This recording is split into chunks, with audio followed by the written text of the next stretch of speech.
When I go for my physio, where I learn how to walk, it's quite a challenge because when I walk, I tend to kick myself.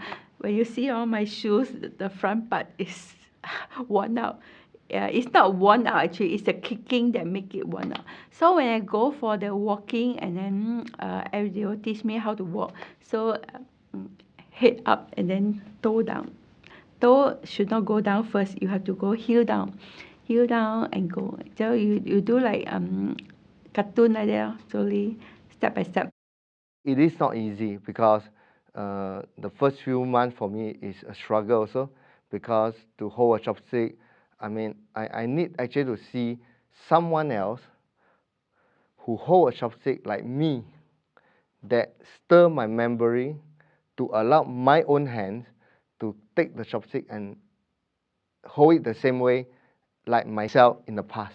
The first day he was at home, I said to him, okay, let's go to the shopping center, which is very near our place, is about 10 minutes walking time.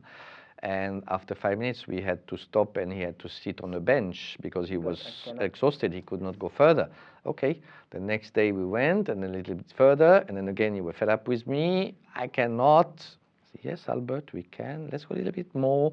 And then a little bit more and a little bit more, every little bit more. Until then, we could go to the park near our place. And in the beginning, we just walking for half an hour, then more. And then I said, Albert, shall we try? Diplomacy is the main word. Shall we try a little bit of jog? No, I don't want. Okay. Yeah. And then slowly, you can bring him up like that and say, okay. And then, then he started, and now he never gets enough of jogging. Can jog 1 hour non-stop and swim and so. I think for him, he recovered very fast as well because he has very strong will, first of all. And I would say as well that the fact that he was sporty and jogging and swimming helped as well, because it helped his self-esteem, first of all, and irrigating the brain as well. I feel like giving up because it's very difficult, but as this goes on, I keep telling myself that I want to improve my left hand, like before. First few weeks when you have every meal, lunch, dinner, whatever good food on the table, whatever good thing on the table, to you are all called stress, because your mind is going to tell you, how am I going to eat them?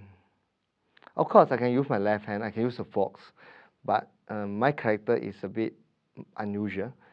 I decide to hold a chopstick, and even with fish ball, example, I refuse to use a poke through the fish ball, and I insist I must hold the fish ball and put it in my mouth with a chopstick properly. And until I do that, nobody will eat this fish ball. So I actually create this thing for myself in my daily life to create some motivation and sometimes have fun. So sometimes I say, no, you cannot eat it first, okay, until I take it out, something like that. So I mean, we create, instead of create stress, we can also create some fun. Of course, there are stress, there are some emotions. Can I do it? Oh no, I'm going to do it again. No, there is, but how you actually do it. You can do it in a fun way, or you can do it in a stressful way. It's all up to you. Because I'm suffering from stroke, I want to get well. So I have pushed myself to do all these things. Even I don't like it also, I just want to do everything rightfully and do accurately. Suffering from this condition is that I grew stronger as a person, knowing that, hey, I survived this, I'm pretty sure I can do something better.